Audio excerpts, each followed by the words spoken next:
if I never do anything else in my life, the one thing I would like to do is to make the work of the French poet Jacques Reda more accessible and more known to English-speaking audiences. Reda, in the early 1980s, suddenly shot to fame in France. He was a very influential editor.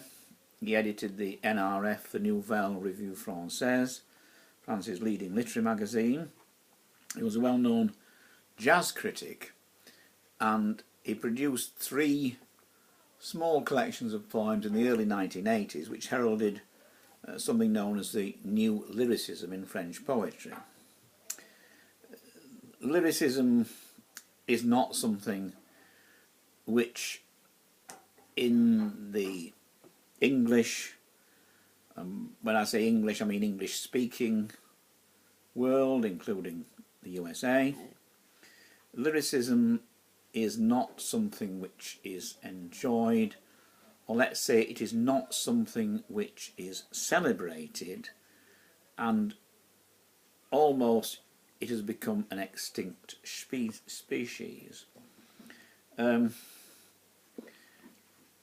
Reda insists that poetry has to have rhythm, and not rhyme but rhythm, and he totally deplores, as I do, the kind of poetry which tries to rely on the way words are put on a page, forming some kind of pattern.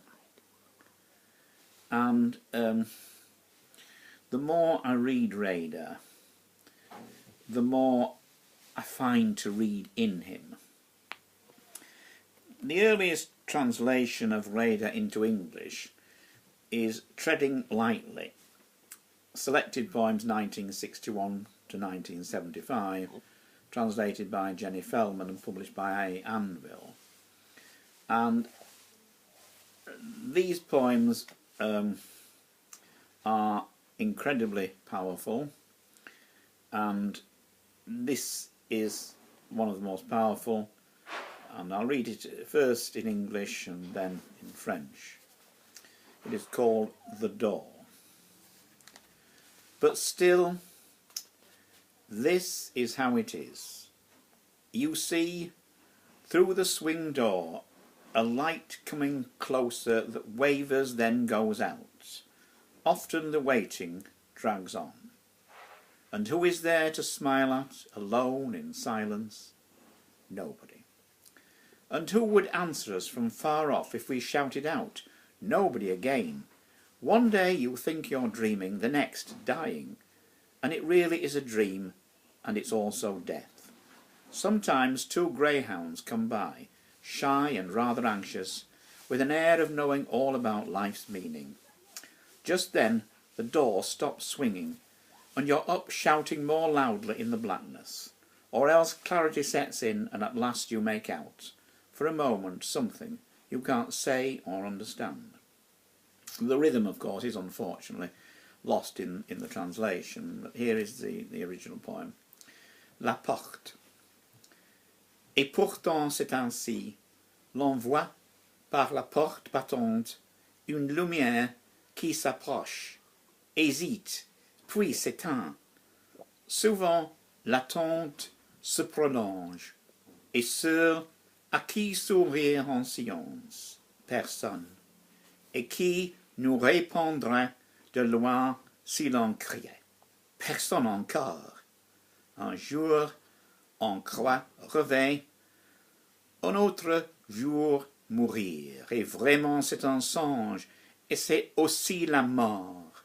Passe parfois de l'évrier timide et plutôt soucieux qui font mine d'en savoir long sur le sens de la vie. Incidemment, la porte cesse de battre et l'on se dresse en criant plus fort dans le noir.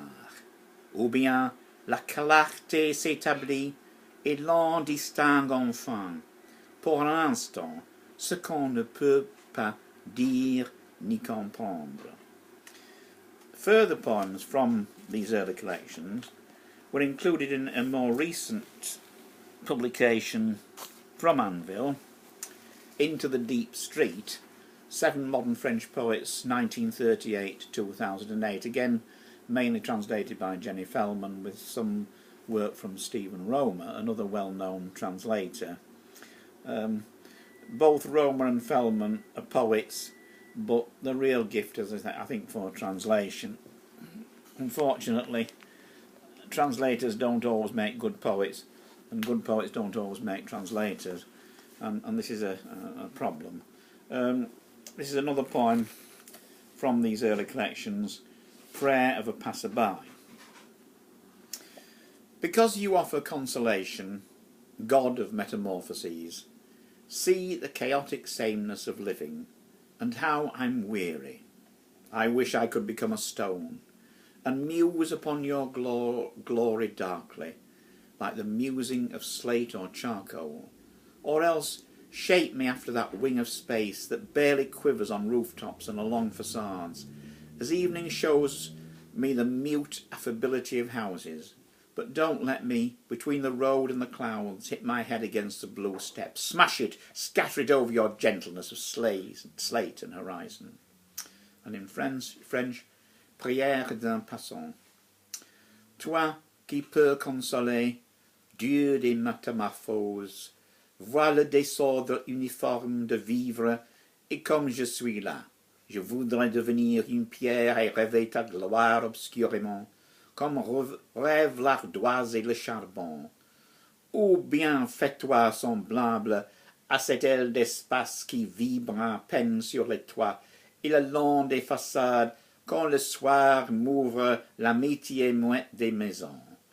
Mais ne me laisse pas entre la rue et les nuages, contre la marche bleue heurter mon crâne, casse-le, répands-le dans ta douceur d'ardoise et d'horizon.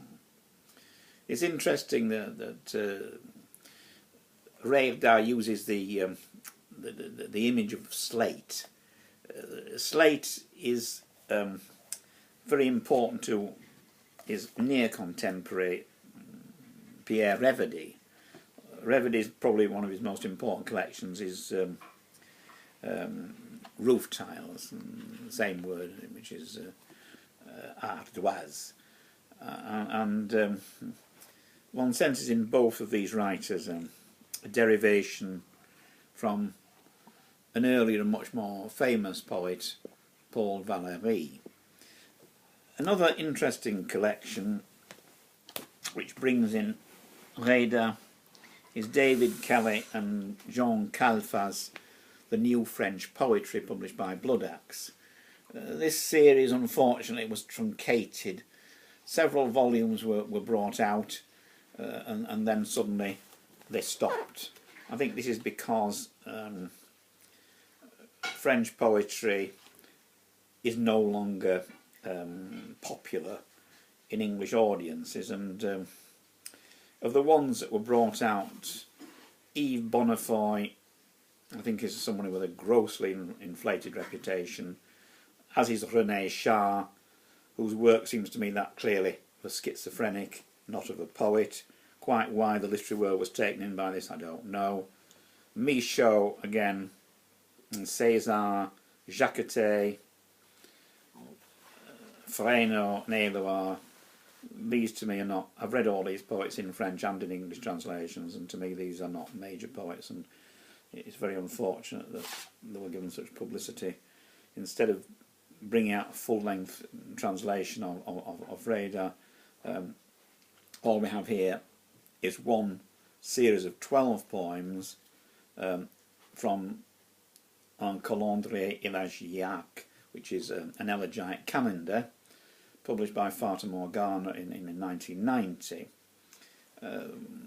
Reda is not just particularly a poet of place, but also a poet who responds incredibly well to the changing seasons of the year. He has repeated this kind of attempt to catch months of the year and seasons of the year several times over, and every time he does this, he does it in a different way from a different angle. And this is a wonderfully powerful and effective way of writing. And this is a poem called May. It is a Sunday or some similarly silent day towards the end of spring. A homely solemnity. The sky remains transparent and the air stays sharp, but summer is almost come. In the little courtyard, very white, a single wall gleams without dazzling. You might say it absorbs the overfill poured down on the almost ripe corn of the fields by a sun delayed in its orb. A chaste blue softens the other three walls. A dove passes like a surreptitious shadow, and the morning noises ring out in the courtyard, both near and far, as though they were crossing crystalline layers of time.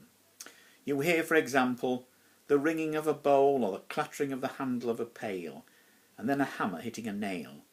But none of these noises breaches the silence. Rather, they make felt its depth, and everything remains there, caught in an eddy of calm, in which I'd like to find a place this morning, and forever in the Sunday slowness between a low door opening upon a garden and the child on the ground scribbling indistinct signs.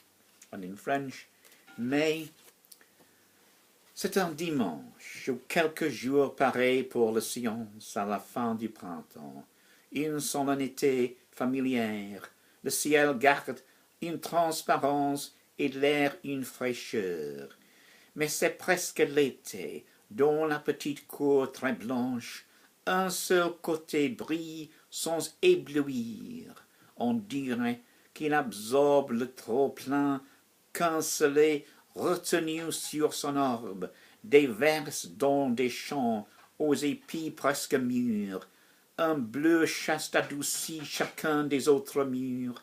Une colombe y passe en ombre subreptice, et les bruits du matin dans la cour retentissent à la fois près et loin, comme s'ils traversaient des épaisseurs de temps cristallines. Et c'est le tintement d'un bol ou bien celui de l'anse d'un seau, puis un marteau qui cogne sur un clou. Mais aucun de ces bruits n'entame de science. Ils en font éprouver la profondeur. Et tout est du mur, saisi dans un remous de calme, où je voudrais ma place avec eux ce matin, et pour toujours, dans la lenteur dominicale, entre une porte basse ouvrant sur un jardin et l'enfant qui par terre écrit des signes indistincts. It is perhaps a sweeping judgment with which to end, but I feel that the changing anti-French climate of English poetry is one of the reasons why English poetry has reached such total direness in recent decades. When Eliot and Pound were writing, they were absolutely and totally influenced. Pound in terms of the Provençal poets of the 15th century, and of course Eliot by Laforgue and Baudelaire. And this loss is tragic and is reflected in the mundaneness of most English poetry today, hugely provincial and totally lacking in the kind of power that French poetry will create and will inspire in English writers.